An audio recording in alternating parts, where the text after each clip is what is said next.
সবাই তাকিয়েছে ওমরে ফারুকের চোখের দিকে। আল্লাহর মেহেরবানিতে ঘন্টা খানিক পরে উনি চোখ খুললেন। চোখ খোলার পরেই বলেন নাই, ও মা আমি মরে যাই। চোখ খোলার পরে উনি বলেন নাই, কে মারলো আমারে। চোখ খোলার পরে উনি বলেন নাই, আমার পরে নেতা কে হবে। চোখ খোলার পরে সর্বপ্রথম কথাটি ছিল, আসল্লান নাস, আমার নেতৃত্বে যে ফজরের নামাজটা শুরু হয়েছিল এটাকে ঠিকমতো তোরা পড়েছিলি? আমার নেতৃত্বে যে ফজরের জামাত শুরু হয়েছিল সেটা ঠিকঠাক মতো সমাপ্ত হয়েছিল কিনা আগে বল। আসল্লান নাস, নামাজটা হয়েছে কিনা বল। সুবহানাল্লাহ কইতে পারলেন না? This is Umar, hour super hero.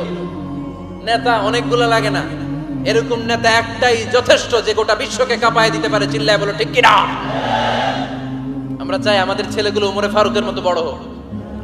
আমরা চাই আমাদের ছেলে মেয়েগুলো খাব্বাব, খুবাইব, সাইয়েদনা আলী, উসমান, আবু বকর রাদিয়াল্লাহু তাআলা আনহুর অনুসরণে বড় হোক। ঠিক কিনা?